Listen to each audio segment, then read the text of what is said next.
যখন একঘেয়েমি মাছের ঝোল বা ঝাল খেতে ভালো লাগে না, তখন ঘরে যা আছে তাই দিয়ে আমার মতো বানিয়ে নিতে পারেন চিলি ফিশ।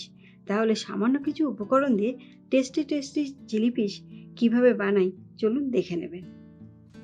আমি চিলি ফিশ করার জন্য এখানে আর মাছের টুকরো নিয়েছি, এগুলো ছোটো করে কেটে নিয়েছি। এবার প্রথম ম্যারিনেশন করার জন্য 1 চামচ লেবুর রস দিয়ে দিলাম, একটু হলুদ দিয়ে দিলাম, নুন স্বাদ মতো, আর গোলমরিচের গুঁড়ো 1 চামচ। এবার আমি এটাকে ভালো করে মেখে নেব।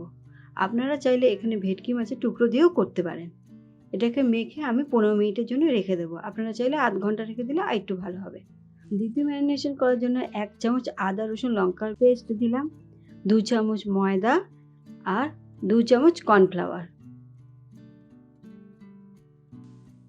একটা ডিম এর মধ্যে দিয়ে দিলাম, দিয়ে এবার এটাকে ভালো করে মেখে নেব।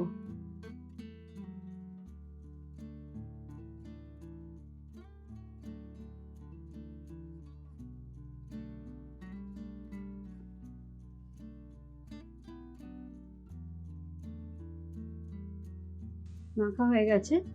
এবারে আমি কড়াইতে তেল দিয়ে দিয়েছি, তেলটা গরম হয়ে গেছে। এবার আমি এই পকোড়াগুলো ভেজে নেব।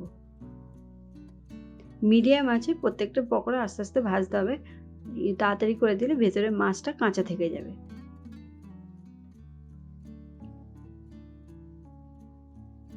এপিট ওপিট করে এটাকে আমি লাল লাল করে ভেজে নিয়েছি। এবারে এগুলোকে তুলে নেব।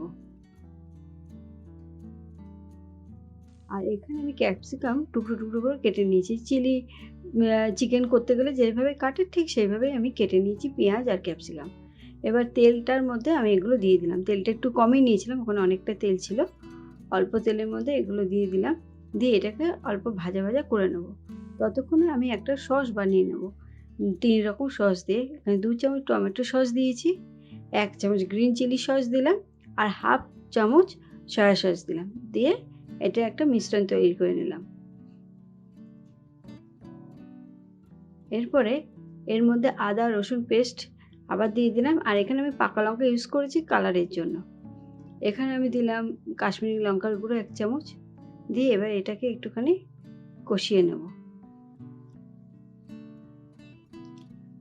কষানো হয়ে গেছে। এবার এর মধ্যে ওই সসের পেস্টটা আমি দিয়ে দিলাম, দিয়ে আবার একটু নাড়াচাড়া করে নেব। এর মধ্যে স্বাদ মতো নুন দিলাম, নুন একটু কম বুঝে দেবেন, আর মিষ্টিও একটু দিলাম। 2 চামচ কর্নফ্লাওয়ার দিলাম, আর একটু জল দিয়ে এটাকে গুলে নিলাম। এটা আমি এর মধ্যে দিয়ে দিলাম আবার, দিয়ে নাড়াচাড়া করে নেব ভালো করে। সামান্য ওই বাটি ধোয়া জল আবার একটু এর মধ্যে দিয়ে দেব, দিয়ে এবার পকোড়াগুলো এর মধ্যে দিয়ে দিচ্ছি। আমি একটা খুব একটা বেশি ঝোল রাখবো না, একটু গ্রেভি, হালকা গ্রেভি থাকবে সেইভাবেই করছি। ড্রাইও করবো না আর খুব ঝোলও রাখবো না, মিডিয়াম থাকবে। সেই বুঝে জলটা দেবেন, যে যেরকম রাখবেন সেইভাবে দেবেন।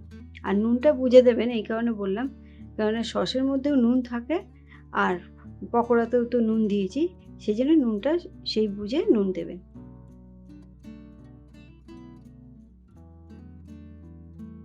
ধনেপাতা দিয়ে দিলাম কুচি। আমার রান্না শেষ। এবার আমি এটাকে পরিবেশন করে দেব। আমার তৈরি হয়ে গেল ঘরোয়া উপকরণ দিয়ে, একদম যে যে জিনিস ঘরে থাকে তাই দিয়েই তৈরি করে নিলাম চিলি ফিশ।